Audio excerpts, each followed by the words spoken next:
Guía del Estudiante 3, herramienta pedagógica para afianzar la enseñanza-aprendizaje de la gestión tributaria en los estudiantes de séptimo semestre de Contaduría Pública de la Corporación Universitaria Autónoma de Nariño en el año 2018. Especialista, Socorro Vallejo Guerrero, candidata a magíster de la gestión de la tecnología educativa, Universidad de Santander. También con certificación en NIPYMES. Una vez que ya se ha determinado que la persona está obligada a presentar declaración de renta, como vimos en el módulo anterior, porque puede ser por patrimonio, por ingresos, por consumos y compras con tarjeta de crédito, por depósitos, consignaciones e inversiones. Entonces debemos ingresar a la página de la DIAN y crearle una cuenta como nuevos usuarios con una contraseña. Una vez que ya obtengamos eso, entonces vamos por usuarios registrados y buscamos la información donde dice destacados del mes, consultar información, declaración de renta. Ahí nos genera un archivo en Excel en el cual nos informa la DIAN qué es lo que tiene ella, que ha recibido por medio de la información exógena que le han presentado las diferentes empresas y entidades que estén obligadas a ello. No solamente debemos elaborar la declaración de renta con esa información que tiene la DIAN, sino que todos los soportes que tenga el contribuyente, con todas sus certificaciones. En cuanto a los formularios, debemos analizar si la persona está obligada a llevar contabilidad, pues utilizaremos el formulario 110. Si no lo está, utilizamos el formulario 210.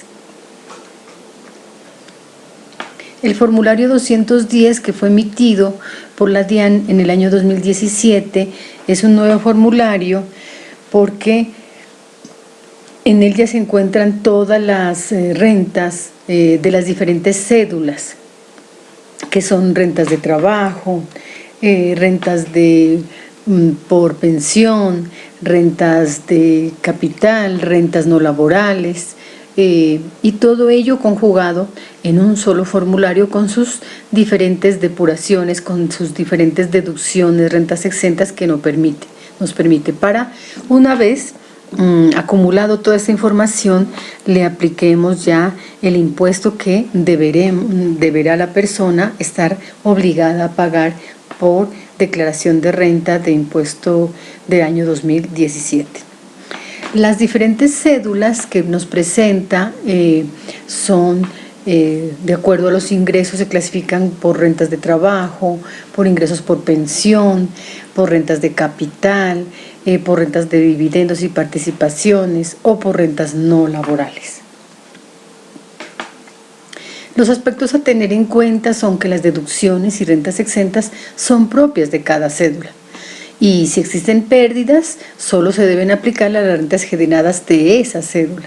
Entonces, para ese caso, las pérdidas se podrán imputar en las cédulas de capital y no en las laborales, en periodos siguientes. La depuración, las cédulas se perciben por los diferentes ingresos. Por ejemplo, en rentas de trabajo, el artículo 103, 335 y 336 del Estatuto Tributario nos dice que puede percibirse por salarios, comisiones, prestaciones sociales, viáticos, gastos de representación, honorarios en monumentos eclesiásticos, compensaciones recibidas por el trabajo asociado, cooperativo y por servicios personales. En cuanto a las rentas de pensión, el artículo 337 del Estatuto Tributario nos dice que puede ser por pensión de jubilación, de invalidez, de vejez, de sobrevivientes, sobre riesgos laborales, indemnizaciones sustitutivas de las pensiones o las devoluciones de saldos de ahorro pensional. En las rentas de capital, los artículos 338 y 339 del Estatuto Tributario nos dice que son por intereses, rendimientos financieros, arrendamientos, regalías y explotación de propiedad intelectual. En cuanto a las no laborales, el artículo 340 y 341 del Estatuto Tributario nos dice que son todas aquellas que no se clasifiquen expresamente en ninguna de las demás cédulas. Y los dividendos y participaciones son las cédulas por dividendos no grabados en cabeza de la sociedad y también los que estuvieran grabados en cabeza de la sociedad. La depuración para las rentas de trabajo la podemos encontrar en el total, tomando el total de los ingresos por rentas de laborales, y a ello le puedo quitar los ingresos no constitutivos de renta ni ganancia ocasional, que son los aportes obligatorios a salud y pensión, lo mismo que el aporte al Fondo de Solidaridad Pensional y el aporte a riesgos laborales, si fuera una persona independiente. Una vez restando estos valores, nos da el ingreso neto. A ello le puedo quitar también las deducciones que me permite el artículo 387 del Estatuto Tributario, que son los intereses de vivienda o licencia habitacional, medicina prepagada y los dependientes, que corresponden al 10% del valor del total del ingreso, sin superar los 384 VTs anuales. En cuanto a las rentas exentas, tenemos el ahorro por pensión voluntaria y también el ahorro FC, que estos dos valores sumados no pueden superar el 30% del total del ingreso. También como rentas exentas puedo tomarme las del artículo 206 del Estatuto Tributario. Una vez restado, aquí obtengo la base para la renta exenta especial, que es del 25%, y luego le aplico ese 25% de renta exenta, que también lo puedo restar. El límite que me permite esta renta de trabajo es, sumando las deducciones, rentas exentas, y más esa renta exenta especial del 25%, no puede sobrepasar del 40% del ingreso neto obtenido anteriormente. Una vez hecho estas depuraciones, ya obtengo la base para liquidar el impuesto de renta complementario, que lo convierto a VTs para poderlo llevar a la tabla del artículo 241 numeral 1 del Estatuto Tributario.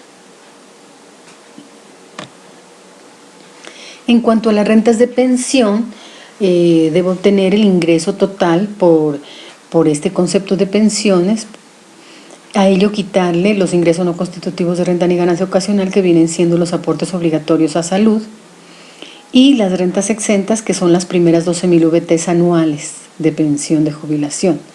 Luego obtengo la base de la renta líquida gravable y le aplico la tabla del artículo 241, numeral 1 del Estatuto Tributario, que esta tabla empieza a tributarse desde 1.090 VTs, que para el año 2017 equivaldrían a 34.726.310.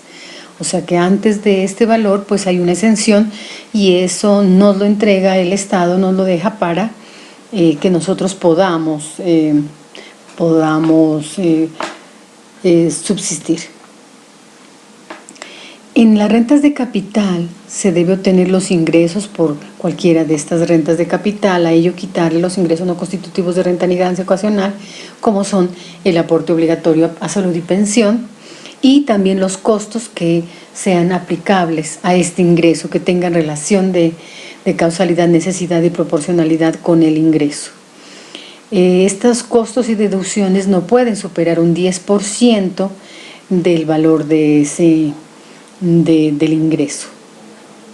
Luego, ya obteniendo la renta líquida gravable, le voy a aplicar la tabla del artículo 241, pero el numeral 2. En cuanto a las rentas no laborales del artículo 340 del Estatuto Tributario, tenemos los ingresos, que por lo general son las personas que tienen honorarios o que no obtienen ingresos pero diferentes a los anteriores, y que no contratan y que contratan a 2 o más personas para realizar su labor. A ello le quito los ingresos no constitutivos de renta ni ganancia ocasional, que para el caso son los aportes obligatorios a salud y pensión, que me permite la norma, artículos 55 y 56 del Estatuto Tributario, y también los costos y gastos procedentes que tengan relación de causalidad, necesidad y proporcionalidad con el ingreso, de acuerdo al artículo 107 del Estatuto Tributario. Este límite de estos costos y gastos no puede superar el 10% de ese ingreso. Y luego de ello ya obtengo la renta líquida gravable y le voy a aplicar la tabla del artículo 241, numeral 2. Esta tabla del artículo 241, numeral 2, que es la renta líquida agravable no laboral o de capital, empieza a tributarse desde las primeras 600 VTs. Las rentas por dividendos, que se encuentran en el artículo 340 del Estatuto Tributario, tenemos los dividendos que se decretan a favor de las sociedades nacionales y se consideran como ingreso no constitutivo de renta y que no se someten a ninguna retención. También los dividendos que se decretan a cargo o utilidades del año 2016 y años anteriores, pues deberán aplicarse la normatividad que venía anteriormente, separándose los gravados y los no gravados, ¿no? Para aplicarle la tributación. Mientras que a partir del año 2016, para el año 2017 aplicable a la declaración de renta y a los ingresos percibidos por dividendos, existen dos subcédulas, que son la primera, la cédula y participaciones gravados en cabeza de la sociedad, que la encontramos en el artículo 49, numeral 3, del Estatuto Tributario, donde la empresa ya pagó el impuesto de renta por esas utilidades que se obtuvo, ¿no? Por esos dividendos que se van a repartir al socio accionista. Y en segundo lugar también los ingresos y participaciones que reparte la sociedad que no estuvieron gravados en cabeza de la sociedad, que las encontramos en el parágrafo 2 del artículo 49 del Estatuto Tributario. No pagó impuesto la empresa, pues entonces en cabeza del socio accionista sí deberá pagarla. ¿Cómo es la manera de pagar el impuesto de renta complementario en cuanto a las rentas de dividendos y participaciones? Pues las encontramos como el artículo 242 del Estatuto Tributario, en el inciso 1, están los dividendos no gravados, mientras que los gravados están en el artículo 242, numeral 2 del Estatuto Tributario. Esta tabla del artículo 242 empieza también a gravarse desde los primeros 600 VTs y ahí se le aplicaría un 5%, o si no, también si ya pasa de 600 a 1000 VTs de esos dividendos percibidos, pues se les aplicará un 10%, ¿no? Entonces aquí tenemos la renta líquida por dividendos y participaciones no residentes y entidades extranjeras, que cuando no los recibe y la empresa no ha pagado, la empresa ya pagó por ellos, serán grabados a un 5%, y la empresa no pagó por ellos, pues serán grabados a una tarifa del 35%. Un ejemplo de impuesto de renta aplicando los ingresos por renta líquida cedular. Tenemos aquí el caso de una persona natural que percibe ingresos por rentas laborales, por rentas de pensiones de sobrevivientes, por arrendamientos, por ventas de mercancías, por dividendos gravados, por dividendos no gravados de años anteriores, por dividendos gravados en el año 2017 y por dividendos no gravados en el año 2017. Entonces, cada una tenemos que distribuirla de acuerdo a su concepto, si son laborales, si son de pensiones, si son de capital, si son de dividendos, y dividendos gravados y no gravados. Aquí tenemos nosotros entonces la manera como le hacemos la depuración. Le vamos al total de los ingresos, le vamos quitando lo que ya habíamos mirado anteriormente en el esquema, lo que me permite la normatividad como ingresos no constitutivos de renta, como deducciones, como rentas exentas, y para obtener una renta líquida ordinaria por cédulas de trabajo, la cual ya le debería aplicar la tabla, convirtiendo la VT anteriormente. Aquí también tenemos la cédula por pensión, que le quito lo que me permite la normatividad como rentas exentas. Para este caso pues no tributaría, porque la totalidad de esos ingresos percibidos por pensión son no gravados.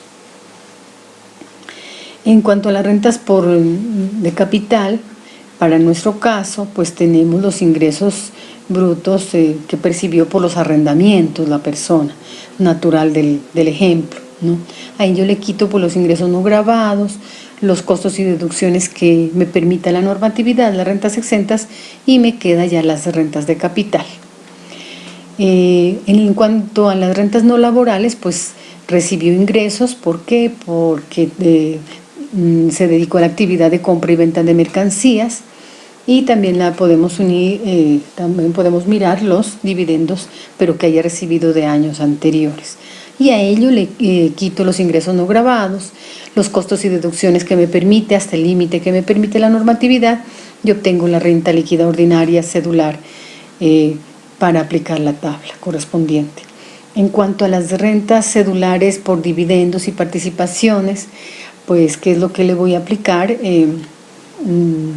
Lo que me permita la normatividad para el caso de las del año anterior, pues serían no gravadas, pero para las de aquí en adelante, del año 2017 en adelante, sí, ya les aplico la tabla correspondiente, el porcentaje correspondiente, y quedarían gravadas. Aquí tenemos entonces el total de las rentas, determinación de la renta líquida final, que para el caso pues tiene todas las cédulas, suman 34.650.000, y lo comparo con la renta presuntiva. ¿Qué es la renta presuntiva? Que el Estado presume que ese es patrimonio que yo tengo, pues lo estoy rentando, y por lo menos un 3.5% me ha generado ese patrimonio, y lo debo comparar con esa renta líquida ordinaria cedular que obtuve.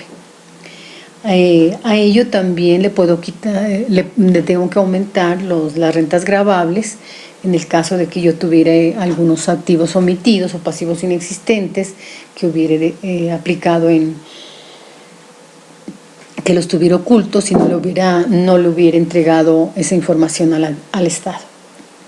La renta líquida gravable final, pues ya nos queda los 34.650.000, que es la mayor que escogí entre la renta presuntiva y la renta ordinaria. Y ahí ya le aplico el total de las cédulas por dividendos, que son 5 millones de pesos. La liquidación del impuesto básico de renta, para este caso,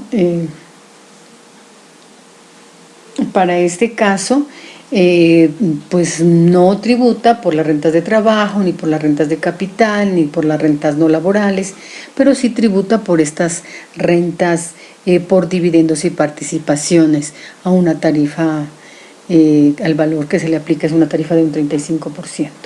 Entonces, ahí quedaría tributando para este año esta persona natural. Aplicando el anterior ejemplo, entonces vamos a realizar un taller de impuesto de renta natural, persona natural, aplicando la ley 1819 del 2016, y tenemos entonces el ejemplo de la persona del señor Armando Paredes Fuertes, con su identificación tributaria y con los ingresos que percibe por las diferentes cédulas, a la cual se le deberá elaborar la declaración de renta. La presentación de esta actividad debe elaborarse en parejas de estudiantes, pero con la entrega individual, la cual consta de la elaboración de la depuración, como anexo de la declaración y formulario de la declaración de renta cedular. Para la calificación se tendrá en cuenta los soportes que acompañen la normatividad, ¿no?, correspondiente, y que sea dentro de las fechas establecidas por medio de la plataforma Moodle. Entonces, felicitaciones por su avance en el aprendizaje del impuesto de renta y complementarios. No se olvide ayudarse del material del módulo que se le presenta, lo mismo del estatuto tributario, para entregar su trabajo y obtener una excelente calificación. Muchas gracias.